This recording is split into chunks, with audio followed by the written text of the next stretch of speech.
नमस्कार, मैं हूं मोहम्मद आसिफ और आप देख रहे हैं SPN 9 न्यूज। इस वक्त मेरे साथ प्रांशु जी मौजूद हैं। प्रांशु जी, बहुत बहुत स्वागत है आपका।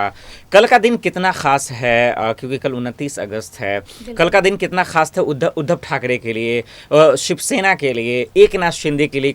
कल किसके हक में फैसला आएगा, कौन खुशियां मनाएगा, कौन जश्न मनाएगा, और आगे सवालों पर जवाब लो। लेकिन कल का दिन जो कोर्ट पे लोगों की निगाहें रहेंगे, एकनाथ शिंदे के गुट की और उद्धव ठाकरे के गुट की, क्या चांसेस हैं, कौन सेलिब्रेट करेगा, किसके सपनों पे पानी फिरने वाला है?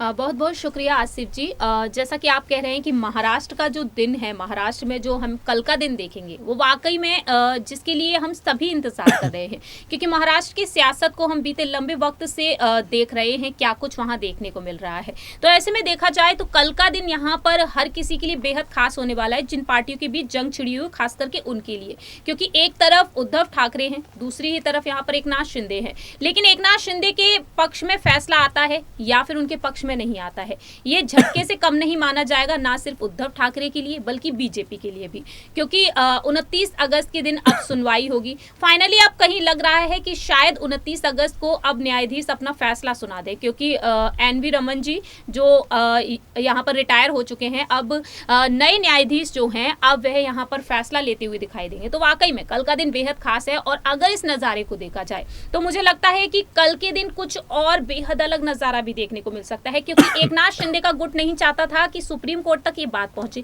लेकिन उद्धव ठाकरे के गुट ने यहाँ पर 6 याचिकाएं दायर की, उनको वह खारिज करना चाहते थे, क्योंकि उनका मानना ये है कि ये एक राजनीतिक मुद्दा है, इसको सुप्रीम कोर्ट तक नहीं पहुंचाया जाए। लेकिन उद्धव ठाकरे का मानना ये है कि तुमने जो सरकार बनाई है वह अवैध सरकार है, और इसी वजह से यहाँ पर जो भिड़ंत हमें देखने को मिल रही है। ठीक है, लेकिन एक प्रांशु जी, एक जो सबसे अहम और बड़ा सवाल है जिसपे लोगों की निगाहें बनी है, वो सवाल ये है कि अगर शिवसेना के हक में फैसला आता है, उद्धव ठाकरे के हक में फैसला आता है, तो चलिए उनकी जय जयकार है। फिर ऑप्शन क्या बच जाते हैं एकनाथ शिंदे के पास, क्योंकि उन्होंने पार्टी तो अभी बनाई नहीं है।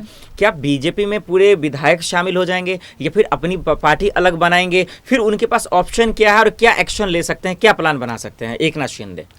देखिए, एकनाथ शिंदे की जिस तरीके से बात है, कपिल सिब्बल ने एक बात कही थी, बीजेपी में विलय हो जाइए या फिर अपनी पार्टी का गठन कर लीजिए। अब आप कह रहे हैं यहाँ पर एकनाथ शिंदे का क्या कुछ फैसला हो सकता है। अगर फैसला पक्ष में आता है तो वेल एंड गुड, अगर फैसला अगर पक्ष में नहीं आता है तो जाहिर सी बात है एकनाथ शिंदे को यहाँ पर कई प्लानिंग करनी पड़ेगी। और मुझे लगता है आसिफ जी की कहीं ना कहीं अब उन्होंने देवेंद्र फडणवीस के साथ मिलकर अपनी पार्टी के लिए, अपने गुट के लिए प्लानिंग कर ही ली होगी, क्योंकि शुरुआत में जब उनकी सरकार बनने को जा रही थी तब उन्होंने पार्टी अपनी गुट के सामने प्रस्ताव रखा था, बाला साहेब ठाकरे जी के नाम से रिलेटेड करके उन्होंने अपनी पार्टी का नाम रखा था, लेकिन उस प्रस्ताव को खारिज कर दिया गया। तो मुझे कहीं ना कहीं लगता है कि 29 अगस्त के दिन अगर सुनवाई होने वाली है, वाकई में अगर फैसला आने वाला है, तो कहीं ना कहीं एकनाथ शिंदे अपनी पार्टी का गठन कर सकते हैं। उनकी प्री प्लानिंग जरूर रही होगी, क्योंकि उन्होंने कहा कि चुनाव चिन्ह की उनको बिल्कुल भी जरूरत नहीं है, वह जमीनी स्तर से जुड़कर काम कर रहे हैं और उन्हें अपने काम पर बहुत ज्यादा गर्व है, इस तरीके से वह बात कहते हुए नजर आए। तो मुझे लगता है कि एकनाथ शिंदे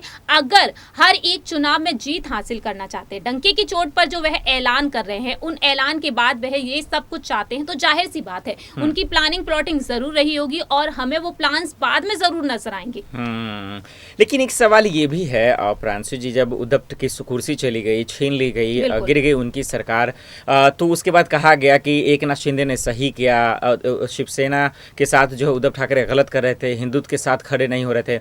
लेकिन अगर सुप्रीम कोर्ट का फैसला आता है, शिवसेना के हक में चला जाता है, उद्धव ठाकरे की जीत हो जाती है, तो फिर क्या बीजेपी और एकनाथ शिंदे गलत साबित हो जाएंगे? क्या ये समझ में आ जाएगा कि उद्धव ठाकरे अपने रास्ते सही थे, उनका इंटेंशन ठीक था, उनका सोच ठीक था, और लोग जो है वाकई में पैसे के बदौलत जो है एकनाथ शिंदे को इस पार्टी में कर लिया, और हिंदुत्व को लेकर जो सवाल उठ रहा था बार बार, ये भी साबित हो जाएगा कि फर्जी हिंदुत्व वाला जो कार्ड खेल रहे थे एकनाथ शिंदे, अगर ये फैसला आ जाता है, उनके हक में जाता है, तो इसका मतलब ये हो जाएगा कि वाकई में जानबूझकर उनकी सरकार गिराई गई, ये भी समझ में आ जाएगा। देखिए, अगर फैसला यहाँ पर उद्धव के पक्ष में आता है, अगर फैसला एकनाथ शिंदे के हक में आता है, अगर सरकार गिरने की बात है, तो हमने विपक्ष की तरफ से हमेशा ही देखा है कि एनसीपी प्रमुख शरद पवार ने बात कही, अजीत पवार ने भी बात कही थी कि ये सरकार लंबे वक्त तक नहीं टिक पाएगी।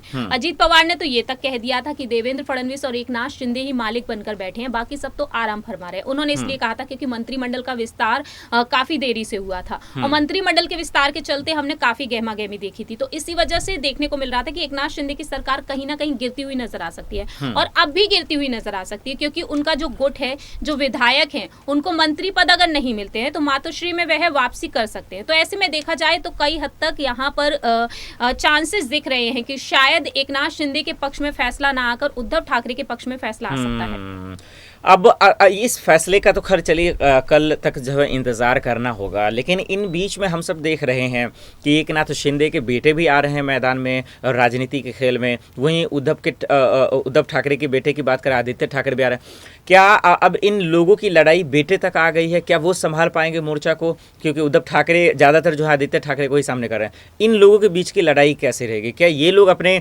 जो है पिता के कार्यकाल को या फिर पिता के जो बनाई हुई विरासत है क्या उसको बचा पाएंगे? बिल्कुल ठीक कहा आसिफ जी आपने, क्योंकि इस वक्त आदित्य ठाकरे का नाम काफी आगे है, क्योंकि उद्धव ने जो ऐलान किया था, उन्होंने कहा था कि शिवसेना की अगली बार महाराष्ट्र में एक बार फिर से सरकार बनेगी, तो आदित्य का नाम सबसे पहले सामने आता है शिवसेना की तरफ से, क्योंकि रश्मि ठाकरे भी अपने बेटे को मुख्यमंत्री बनते हुए देखना चाहती हैं। लेकिन यहाँ पर अगर टक्कर की बात की जाए तो मन से प्रमुख राज ठाकरे के बेटे अमित ठाकरे भी हैं, क्योंकि आदित्य और अमित ठाकरे दोनों ही डंके की चोट पर कई बड़े ऐलान कर रहे हैं और एक दूसरे को कड़ी टक्कर दे रहे हैं। राज्य में जो भी घटनाएं हो रही हैं, उन घटनाओं को देखते हुए वह अपने काम बहुत ही शानदार ढंग से करते हुए दिखाई दे रहे हैं। लेकिन अगर बात यहाँ पर एकनाथ शिंदे के बेटे की है तो वह भी कम नहीं है। तो जाहिर सी बात है आगे चलकर राजनीति में जिस तरीके से एकनाथ शिंदे यहाँ पर इस वक्त टॉप पर बने हुए हैं, ओपिनियन पोल जो रखा गया उसमें मुख्यमंत्री में यहाँ मुख्यमंत्री बनने के बाद वह अपने काम के चलते काफी सराहना पाते हुए नजर आ रहे हैं। तो जाहिर सी बात है उनके बेटे भी यहाँ पर काफी कुछ करते हुए दिखाई दे सकते हैं। एग्जैक्टली। चलिए एक आखिरी सवाल की रुख कर रहे हैं। आखिरी सवाल ये है कि अभी आगामी विधानसभा चुनाव में भी वक्त है और 2024 के लोकसभा चुनाव में भी वक्त है, लेकिन इससे पहले एक महाराष्ट्र के मद्देनजर बहुत बड़ा जो इलेक्शन है वो है बीएमसी का चुनाव। इसको लेकर गहमा गहमी सियासत हलचलें भी तेज हो गई हैं और गर्मा भी गई हैं। क्या लगता है आपको जो इस वक्त उठा पटक हुआ है खास करके सीएम पद को लेकर, कुर्सी को लेकर, एकनाथ शिंदे के इधर उधर दल बदलू वाले मसले को लेकर, इससे किसको फायदा होगा, किसको नुकसान होगा? इस वक्त किसका पलड़ा भारी है बीएमसी चुनाव को लेकर? देखिए बीएमसी चुनाव को लेकर फिलहाल तो देखा जाए तो बीजेपी की तरफ यहाँ पर सारी चीजें नजर आ रही हैं, क्योंकि बीजेपी किसी भी हालत में नहीं चाहती है कि यहाँ पर उन्हें हार का सामना करना पड़े और एकनाथ शिंदे की जो पकड़ है वह मजबूत होती हुई दिखाई दे रही है। लेकिन यहाँ पर राज ठाकरे भी कम नहीं पड़ रहे हैं, क्योंकि राज ठाकरे ने यहाँ पर युवा लोगों को अपनी पार्टी में शामिल करना शुरू कर दिया और उन्हें काफी पॉजिटिव रिस्पॉन्स भी मिल रहा है। जो पंजीकरण की जो शुरुआत हुई है लगातार हम देख रहे हैं सोशल मीडिया पर, और वह मैसेज, ऑडियो मैसेज भी उन्होंने शेयर किया कि जिससे कि लोग ज्यादा से ज्यादा उनकी पार्टी से जुड़ सके।